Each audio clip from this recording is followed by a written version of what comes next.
Assalamualaikum warahmatullahi wabarakatuh. Waalaikumsalam. Semangat pagi. Pagi luar biasa.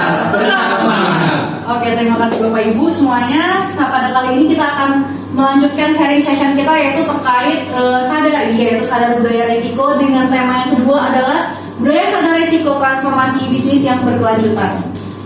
Nah, ini merupakan hasil Zoom meeting minggu lalu juga oleh pemateri berasal dari Kimia Farma, jika saya tidak salah.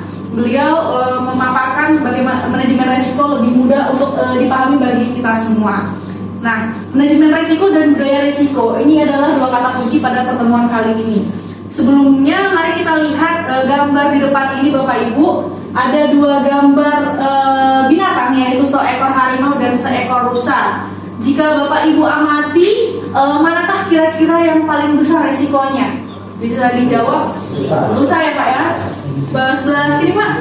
Rusa. Oke, sama. Jadi untuk pertanyaan ini pada saat Zoom meeting kemarin, mayoritas memang menjawab rusa. Namun sebenarnya kita lupa bahwa harimau sendiri juga memiliki resiko di sini. Pertama, kita akan menjelaskan resiko rusa tentunya. Dia resikonya dimakan oleh harimau dan mati atau meninggal ya Pak ya.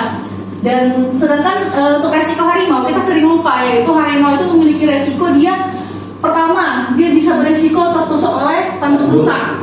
Nah, itu resiko juga. Dan yang kedua, jika rusa tersebut ternyata lepas dan tidak jadi dia makan, atau misalnya rusa tersebut tiba-tiba punah, dia juga beresiko akan kelaparan, tidak dapat memakan rusa tersebut. Begitu. Nah, apa itu sebenarnya resiko? Resiko itu didefinisikan sebagai peristiwa atau ketidakpastian yang dapat menghambat kita dalam mencapai tujuan kita. Nah, perusahaan pasti memiliki tujuan masing-masing, dan semua bidang dan semua divisi, semua kegiatan itu memiliki tujuan yang berbeda-beda. Dan jika terjadi hal-hal yang dapat mempengaruhi tujuan kita itu dinamakan resiko. Misalkan kita pergi berangkat kerja Pak. Nah, berangkat kerja ada yang menggunakan motor, ada yang menggunakan mobil. Dan jika tujuan kita adalah kita sampai ke tempat kerja, dan resiko-resikonya adalah hujan, resikonya macet, atau resikonya tiba-tiba ban kempes, itu resiko.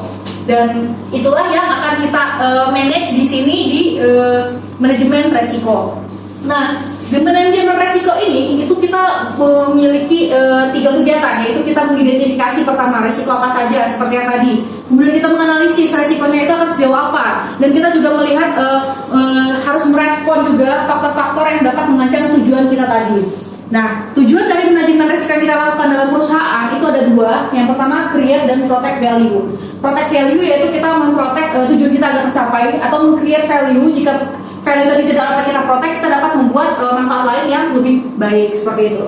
Komponen utamanya yaitu identifikasi, analisis, dan juga penilaian, mitigasi, dan juga pemantauan serta evaluasi.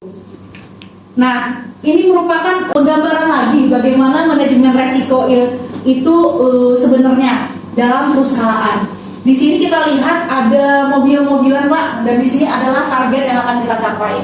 Nah, dalam kita mencapai target ini ada obstacle-obstacle banyak yang dapat mempengaruhi kita dalam mencapainya. Dan bagaimana manajemen resiko itu dapat berfungsi dengan baik, dia akan meluruskan kita. Misalkan kita mental sini Pak.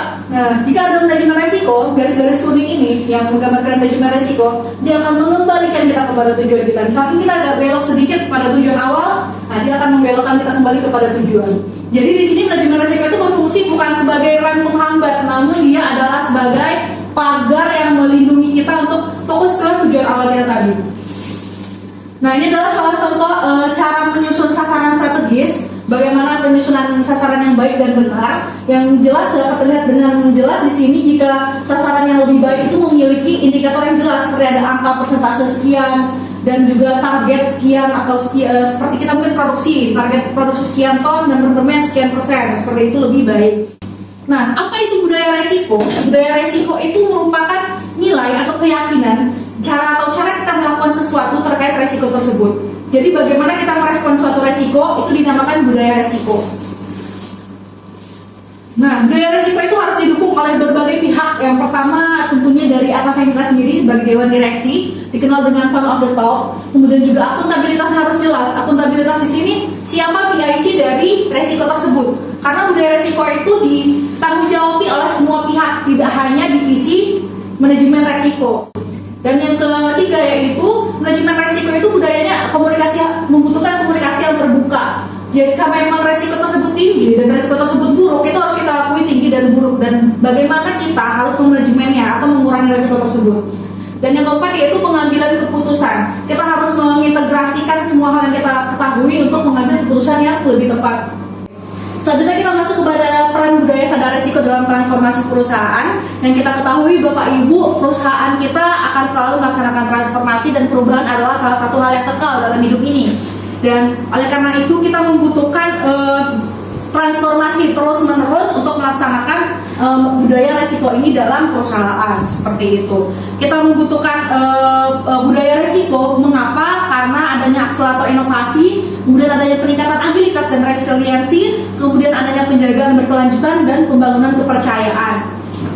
Oke, selanjutnya kita melihat di sini siapakah yang bertanggung jawab dalam implementasi mitigasi resiko tadi. Ini dilihat di bagian depan ini ada namanya konsep 3 lini Pak. Dalam piramida itu, piramida paling bawah adalah lini pertama yaitu risk owner, pemilik resiko. Yang kedua adalah manajemen resikonya, itu lini kedua. Yang ketiga, lini ketiga itu namanya internal audit atau SPI kalau di tempat nama kita namanya. Nah, risk owner ini adalah kita masing-masing, bagian per bagian masing-masing. Kita masing-masing itu bertanggung jawab mengidentifikasi resiko apa yang ada di tempat kita atau di bidang kita. Kemudian kita harus menganalisisnya dan kemudian kita juga melaporkan ke manajemen resiko bagaimana progresnya dan bagaimana impactnya yang sudah kita kalkulasi tadi.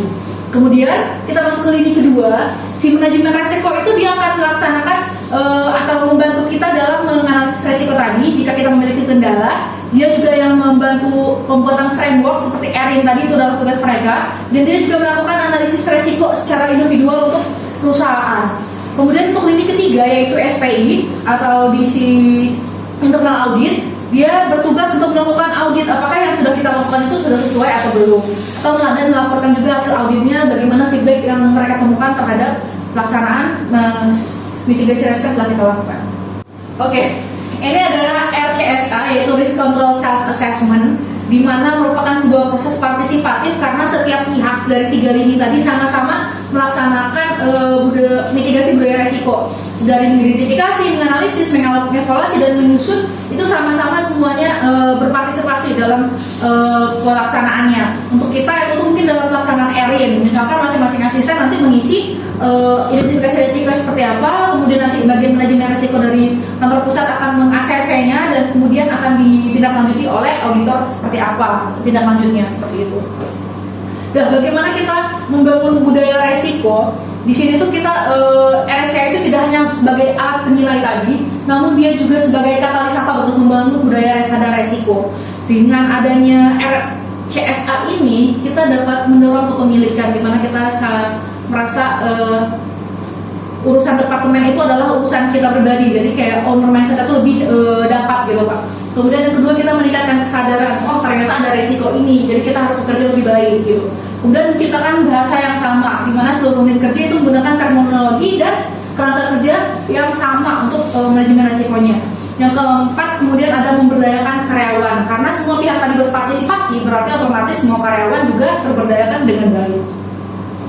Nah, ini peran dan tanggung jawab dalam RCSA tadi. Ada business owner, ada manajemen resiko dan audit internal, ini sudah dijelaskan tadi. Dimana yang penting di sini adalah Bapak Ibu, bagaimana kunci keberhasilan RCSA ini tercapai. RCSA ini akan tercapai, implementasinya akan efektif, itu bergantung pada partisipasi aktif masing-masing dari 3 lini tadi. Bagaimana pihak dalam organisasi serta dukungan penuh dari manajemen. Pada akhirnya, manajemen risiko itu targetnya adalah risk maturity index, di mana suatu perusahaan itu harapannya lebih matang dalam mengidentifikasi risiko, dalam menganalisisnya, dan bagaimana dia dalam memanage risiko yang ada ke depannya. Seperti itu Bapak Ibu.